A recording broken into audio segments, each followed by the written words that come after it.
Hey everyone, thank you so much for joining the Behind Company Lines podcast. Today we have Ben Weiss, CEO and co-founder of CoinFlip. CoinFlip is a leading financial services platform focused on the digital economy. Ben, I'm so excited to chat with you. And obviously before the show, we were talking about prior experiences and also just with what you're doing at CoinFlip and that super interesting fact about how much is being involved in a lot of the founders of Web3 and in blockchain focused companies being that there's so much external pressures that really, I'm curious as a founder, understanding how you navigate that with everything going on and how you kind of continue to push the mission of what your company is doing. But before we get into all that good stuff, what were you doing before you started CoinFlip?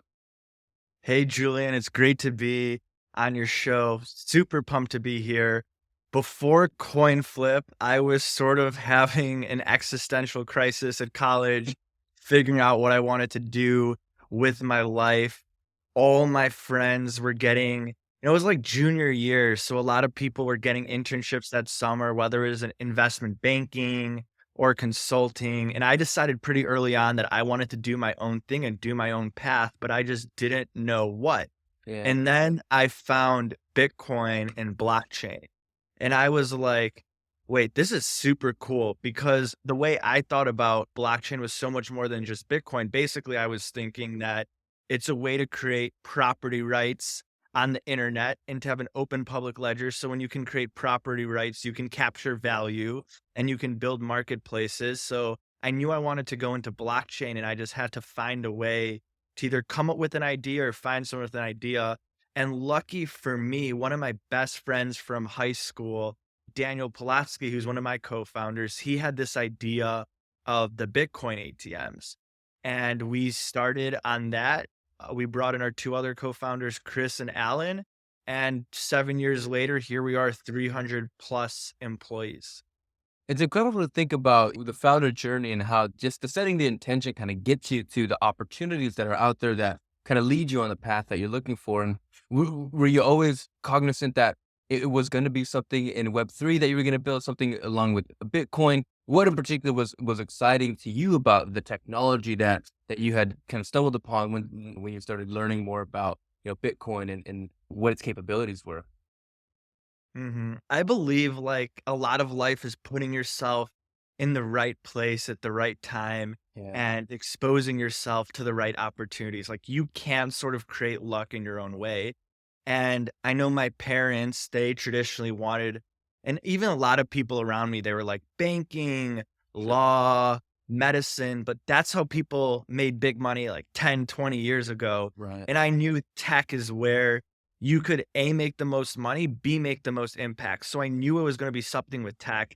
I actually don't code myself, but I'm very into sort of the trends of tech and how it affects society. And I Yeah. could just tell that blockchain was the place to be in tech for that. So it's sort of a top-down approach of I should be in tech. Okay, I should be in blockchain. Hey, I have a friend with this idea about the Bitcoin ATMs. So I was pretty intentional about that, and then I just took the leap.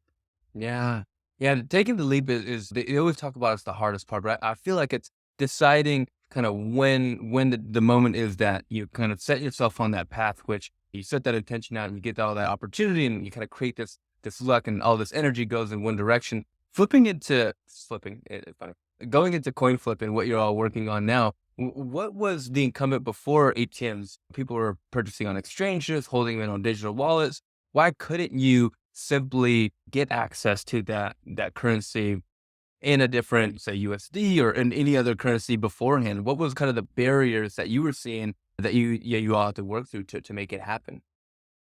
In 2015, it was incredibly difficult to buy Bitcoin. I remember seeing about Bitcoin. I'm like, I need to get this. I need Yeah. to figure out what this is about. And I'm pretty technically sophisticated, and I was having trouble figuring out. Even back then, Yeah. Coinbase Circle, I remember it was like a month to get onboarded. And I was like, how is someone like my mom, she doesn't use online banking. How is she gonna get onboarded to this? She's not gonna wait a month. And I was thinking there has to be a physical, intangible way to give people access to cryptocurrency. And I Yeah. wasn't trying to build the next Coinbase. I wasn't like, oh, those guys have an exchange. Let me build one too. I was just trying to find something that I could do that no one else was doing, and that was where the ATMs came into place. Yeah. And I was thinking too, I was like, everyone trusts ATMs. ATMs are part of the normal financial system. Why don't we just have this option for crypto? Even if most people are still going to buy it on an exchange, some people don't have bank accounts. Some people like the physical aspect of it. So it's just about finding, I think a lot of people in business want to solve everything for everyone, but I've always just been focused on solving a very specific thing for a very specific sort of customer, and that's always done well for me. Yeah, well, it's fascinating too. I'm sure it expands upon with creating that accessibility with the ATMs, but thinking about just the mechanics of it, like if you go to an ATM, just to walk me through the experience. You go to an ATM. Do I already have Bitcoin held in a wallet? Am I doing it as almost like a currency exchange? Like when I go to a different country and put in my USD for say pesos or something else in particular? How do the mechanics work from a user standpoint? If I say, all right, I need to go get some Bitcoin and I see one of these ATMs, what's my experience from there? All you need is a wallet and a phone, and you can have Bitcoin before you get back to your car. And then there's 24/7 customer support. We've always leaned into the 24/7 customer support because for a lot of people, like Coinbase is great, but let's say you buy your funds on Coinbase or Kraken Yeah. and it doesn't show up in your wallet. A lot of people think if you're a novice investor, if you're just crypto curious and it doesn't show up in your wallet and you put in a ticket, imagine waiting 7 days to Yeah. find out if your Bitcoin is there or not. So we wanted to demystify crypto. We wanted to take it out of the cloud. We wanted to make it physical and tangible, and we wanted people to be able to talk to a live human being. Yeah. Yeah. And where is say go I buy Bitcoin. Is it held on my phone? Is it held on your exchange? Where is that Bitcoin currency? Where is it held? We don't hold any customer funds. We've been fully leaning into self-custody, so customers can scan any wallet they want at the kiosk, whether it's a Trezor, whether it's a picture of a QR code, whether it's a Coinbase wallet. So we just send it to whatever wallet the customer uses at the machine. We don't get into the custodying of crypto. And given the regulatory environment and things that happened with FTX, I think that was the right decision to do. Yeah, yeah, definitely the right decision. Just hearing how kind of that unfolded, and even the mechanics behind it are unfamiliar in regards to traditional investment companies on traditional assets. It seemed very much kind of in line with previous practices, unfortunately. But kind of going into CoinFlip and this whole self custody idea, what does it mean for people who want to buy into cryptocurrency? They buy some Bitcoin, they have self custody. What does that mean to that future kind of monetary value of that Bitcoin that really hasn't been seen prior to this technology being available?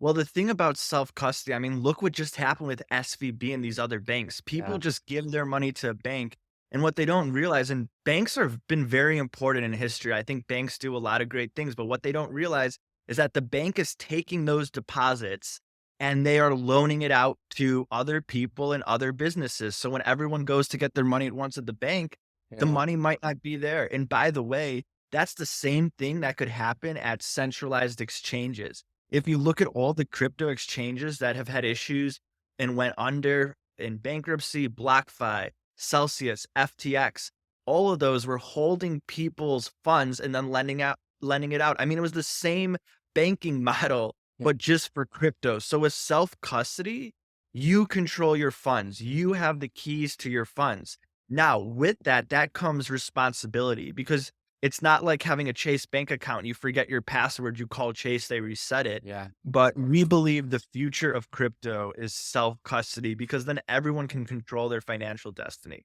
Yeah. And what does it give in terms of access and describe a little bit more of the traction that CoinFlip has? I was super impressed on how many machines are out there, where they are in the world. If you could share that with our audience. And also, what do you think it means in terms of people who have had challenges, whether accessing currency or liquidity or any of these kind of financial instrument or I mean, tools and 20% instruments? of people, even in the US, don't have access to bank accounts. They're either unbanked or underbanked. And then when you go to the rest of the world, it's closer to 50%. So right now, CoinFlip, we started in 2015, the four of us in a shack behind a Popeyes with 3 ATMs. We've now grown the business to 300 plus employees. We have over 4,000 plus kiosks in 3 countries. So we're a global company now, which that has been super fun in business going international. Like each Yeah. country is its own challenge and opportunity. And even just the product offerings, like for instance, in Latin America, everyone loves stable coins. Yeah. In Africa, a lot of the payments technology is actually more advanced than the US. So people have been using their phone as their bank account for almost a decade, and they're used to hyperinflation and things like that. So it's just Yeah. been so interesting to get that global perspective of business. And then how do you build a team for a global business? I mean, it's one thing when you have 10 people in the company and you can talk to one, hey, I need marketing to do this. Can you guys do this? What about when you have 300 people and you have a guy running your Australia business who's on a totally different time zone than you? I mean, it's complicated, but it's so Yeah. fun. Yeah. What have been some of the surprising, I guess, yeah, what have been some of the surprising nature of working with other countries? Has there been any pushback? Are they more reliant on technologies like this for the future of their people and their citizens?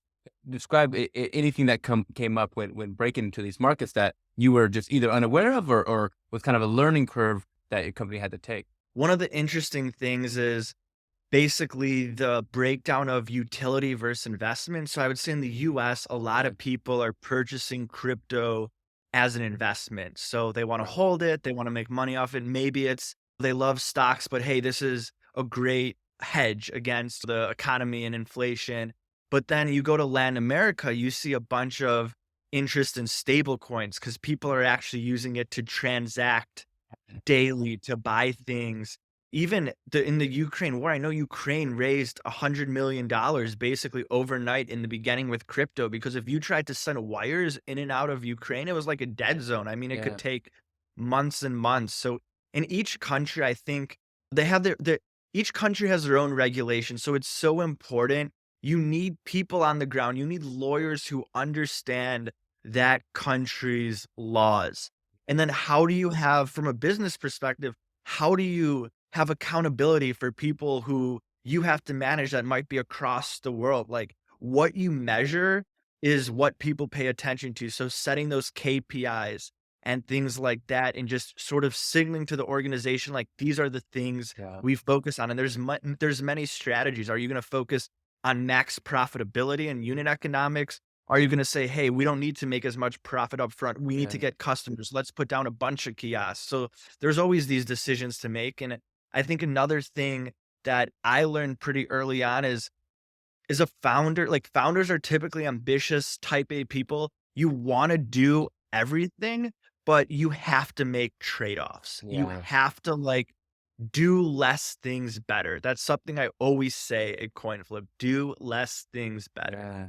And thinking about here, at least in the States, in the US, what have you been in terms of regulations? And there's been some off ramps that have been shut down. Um, what are some of the biggest external factors or risks that you think the company faces today with everything being almost under a microscope?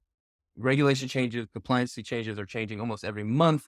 How do you stay focused and how do you stay in line with being up to date and staying kind of afloat while some companies are going out of business? Regulation can be a challenge, but it's also a tremendous opportunity. And it also gives, for instance, the early adopters of crypto, they might not care if it's regulated, but as it gets to the later adopters, a regulated product and regulated companies can actually give more confidence. And from day one, we've always leaned into legal compliance and accounting at CoinFlip. There, in a startup, you have to be lean in the beginning, but the two places you want to bring in people who've done this before is legal and accounting. Yeah. So at CoinFlip, we hired someone as our chief legal officer who was a federal prosecutor, who was head of financial crimes at Morgan Stanley.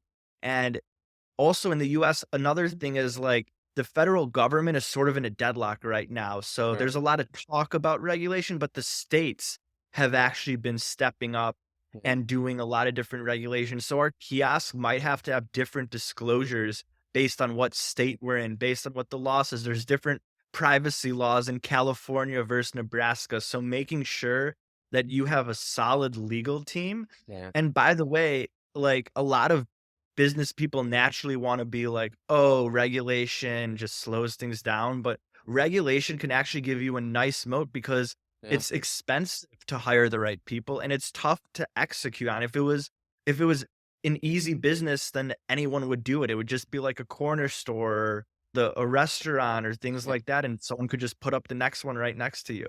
Yeah, yeah. And what has that process been like in terms of building trust with your consumers? I was looking at your YouTube, your YouTube channel, and there was amazing content on there, not only in the beginning stages of what Bitcoin is, and introductory material, but also further to explain different intricacies about how you can use Bitcoin and how you can use CoinFlip and what are the different value props and things like that. But what has been the biggest challenge around education? How have you tackled that? Have you tackled it with community, with content? What's been most successful for you, and how much does your team thinking about it every day? Well, I mean, it's everything, and I think the way you have to think about it is a lot of companies just see the consumer as a transaction, but at CoinFlip, we wanna be there for the consumer every step of the way for the whole entire journey, and that comes from the 24/7 customer support, so you can call us even if you've never done a transaction with us, to in Tampa, where we have our global headquarters is in Chicago, but we have another corporate office in Tampa. We actually have something called the Crypto Experience Center, which is think of it as like an Apple store for Yeah, crypto. Anyone can walk off the street 7 days a week, walk into the location, do a transaction in person with a crypto guide. There's classes open to the public, both in person and online. There's a metaverse, there's an NFT gallery. So whether you want to just do a transaction or learn about how to safely set up a wallet, so we're there for the customer every step of the way, and if we were selling potato chips or bottles of water or something everyone knew, you wouldn't spend money and resources right. on education and things like that. It's just a transaction, but in crypto, you like our whole ethos from the physical locations to the 24/7 customer support is Yeah, demystifying crypto. yeah, yeah. If everything goes well, what's the long-term vision for CoinFlip? Man, I mean, just day by day, just doing the right thing. I mean, I wanna build an ecosystem that's there for everyone's needs in crypto, and not just crypto, I mean, all the things beyond just actual cryptocurrencies. I mean, think about there's all these assets out there that are gonna be tokenized and Yeah, securitized. So we wanna build that one-stop shop where everyone's needs in the blockchain-based economy can be met, but day to day, I just try and execute on what I need to do because I mean, early on, I was sort of like an anxious person in the business because if I would think about these very, very lofty things, it would almost get overwhelming. So I would always just break it down into what do I need to do this hour? What do I need sure. to do this day? So I try and just do the right thing every day. And I trust that it'll all work out. Um, I love this next section. I call my founder FAQ. So I'm gonna hit you with some rapid fire questions, and we'll see where we go. But The first question I always like to break into is, what's particularly hard about your job? I would say the hardest part about my job, and I think about the CEO job in general, is that You your natural urge, especially being a founder CEO, your natural urge is you wanna do everything yourself, and you Yeah, wanna jump in, and you wanna solve this problem, and you wanna, "Why is the website this color, and why is the product like this, and we should do this," but your job as the CEO is to actually hire people smarter than you, yeah, and a lot of the job of the CEO is to hire those people, and yes, you have to hold them accountable, and yes, you have to manage them, but sometimes you just hire the right people, yeah, give direction, like, "This is where we're going," but, if you hire a really good exec, you don't even have to tell them how. yeah, They'll do the how. So, I think for me, I still am a founder by heart, so I have this urge to call it jump in, call it micromanage, but then I realize that I have the right team, yeah, and then I just, "Okay, these guys got it," but I think that's the hardest part is going from founder to executive, and I would say that starts around employee 50 when you can no longer have a direct relationship with everyone. So it becomes about it switches from being good at tasks to being good. You still have to have the vision, but how do you manage people? If people are coming in just for a paycheck, you're screwed. You need people to be inspired. You yeah, need people to be motivated. You need to build something that's bigger than yourself. And I think that's the hardest and most challenging thing about being a CEO, yeah. especially founders CEOs. Yeah. And describe a little bit more of that transition. From what I understand, you were focusing heavily more on the product side and being really on the ground with understanding your I mean, customers. I would pick up when we had 10 ATMs, I would go to the machine, I'd pick up the cash by myself and take it to the bank while answering a customer support call. Yeah, what's that transition like been like? How's it been relinquishing some of that ownership of some of those tasks, and what's allowed you to do that? You talked about team, you talked about talent. How have you been really able to get everyone in line on the same vision to be able to relinquish some of that responsibility? People. Hiring execs can a good exec can make your company, a bad exec can break your company. Yeah. And I people talk about culture, people talk about strategy, but all these things are actually byproducts of getting the right Yeah. people in your company. So the way I think about it is you're gonna have strengths as a founder, right? Some founders are operational, some founders are product people, some founders might be finance people, but you wanna hire pretty quickly a number 2 who can do what your weakness is. So let's say you're the tech-oriented CEO and you're great at the vision, but you don't know necessarily how to operate a company and how to make sure you're not spending more than you're making, or if you're VC-backed, manage your burn. Then you wanna hire a really good COO. Yeah. And I mean, all management is give people the vision and then clear expectations. People just wanna know, what does success look like? Like, whether someone's doing good or bad, no one should be surprised by the feedback that they're getting, because your company culture has made it so clear what success looks like and what not success looks like. Yeah, yeah. One thing that also kind of really intrigued me about CoinFlip, and I've had a conversation with other founders from other countries, which is this whole kind of being online by mobile versus web, and how much different and distinct that experience is for different consumers, being that a lot of them went on mobile apps first. And so having their wallet on their phone is not necessarily too foreign to them, versus if you talk to a lot of people in the US, it's more of a transition. What has that allowed you to do in terms of the adoptability for countries who are mobile first? And are they almost ready and willing for a product like this to come in? And what does it mean when they finally get something like that? What's that experience been working with countries that are mobile first and having a product that is so easily accessible? There's a natural fit. We talked earlier about education, Yeah. and you may still have to educate on crypto itself, but this idea of a digital wallet, for instance, you don't have to educate as much in Africa and in other places. And for instance, like, if you look at the numbers, if you look at and this is how you can get an edge in business as well, because if you're just looking at the numbers, if you're looking at GDP, if you're looking at how much disposable income do people have to spend on your product, if you look at, for instance, let's say you're looking at Africa as a continent. Yeah. You might say, "Hey, the US has 5 times the GDP. We should drill down more in the US." But wait, what if 80% of the people are a natural fit for crypto in Africa, but only 20 are in the US? So you have to look for edges like that. And I think that's another thing. You can't, like, a lot of tech people make things for other tech people Sure. instead of for the customer, and you have to realize you might not even be the customer yourself, so you really have to do your best to put yourself in other people's shoes or hire people who can put themselves in other people's shoes. Yeah. And how do I think a lot of founders, when we go through and try to say, do our due diligence at a market before expanding into it, have struggles in finding the right information that give us the right signals. How are you able to find that? Were you on the ground? Were you in connection with the partnership? How are you able to kind of create that product line, understand what the opportunity was, and then implement it? What was that process like for other founders who are maybe looking to do the same? It's a little bit of everything. I mean, it's Sure. looking at the statistics, it's going on the ground, it's thinking about it logically and intuitively. For instance,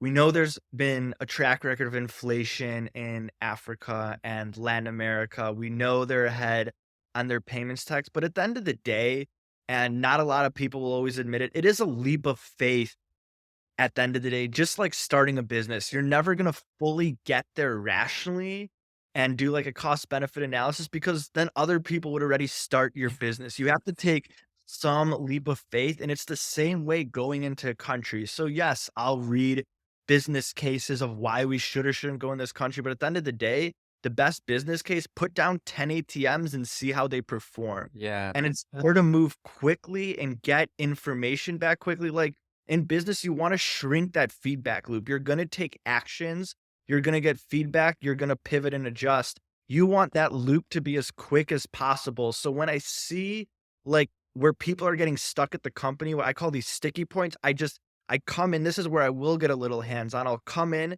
and I'll just push things along to make sure we're keeping that feedback loop as quick as possible.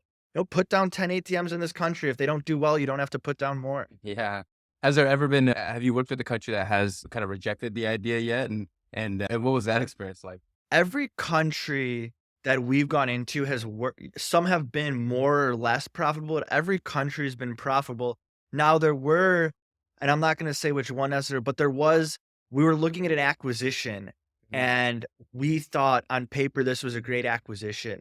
And then due to some things in the landscape of in the country versus, and also looking at the company as well, we pulled away from that acquisition. So there has been deals that we've walked away from in countries that it's not like the country was a failure, Yeah. like, oh, we shouldn't go there, but there were more attractive countries at that time. And again, that is about you have to be willing to make a trade-off Yeah. as a business person. You do 10 things at once, mediocre, you're not going to do well. The world is ruled by power laws. So all the returns come for being on the top 1, 2, 3% of things. Like tech is sort of a winner take all economy. So you'd rather have 3 countries that are amazing versus 15 countries that are mediocre. Yeah.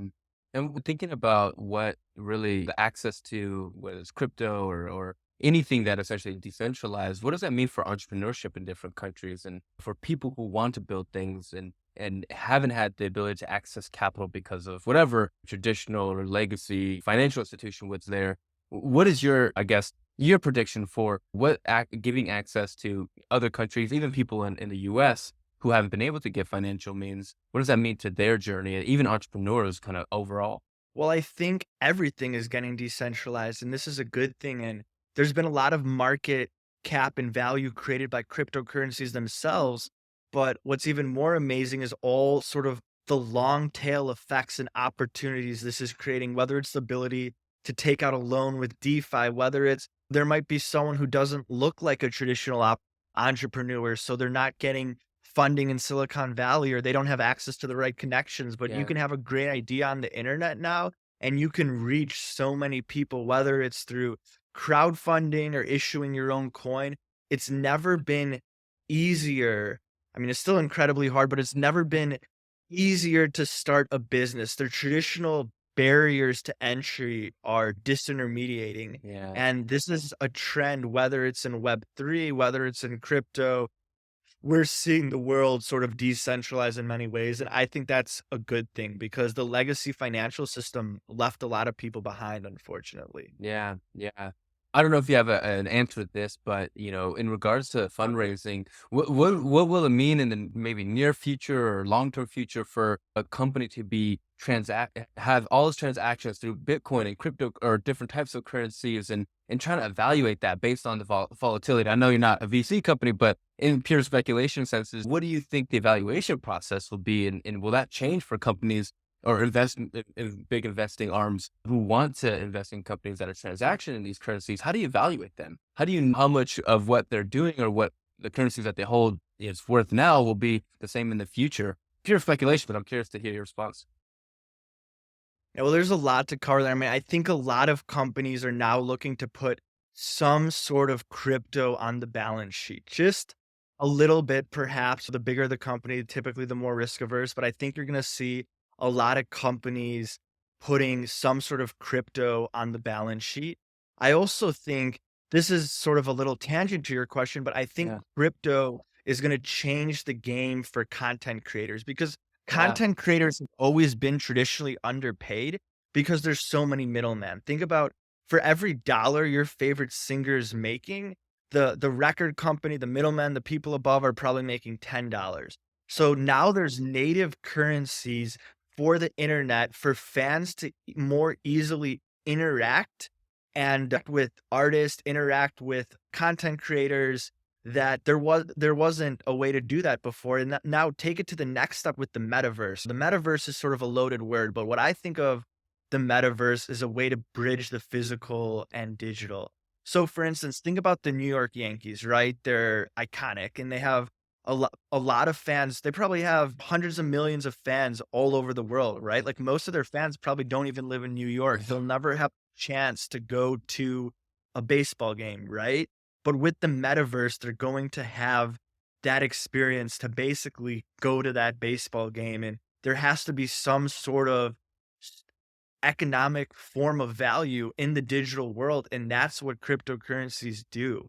So I mean, I'm so excited, man, Yeah. about the future of tech, the future of blockchain, the future of crypto. I know there's a lot of perceived negativity out there and it can seem uncertain, not just in crypto. I mean, in everything, you look around and it could seem like the world's sort of falling apart, but I've never been more optimistic for humanity. I love that. I love that. And on a more personal note, what's something for other founders out there? What's something that you're good at now that you wish you were better on? You wish you were better at earlier on as a founder?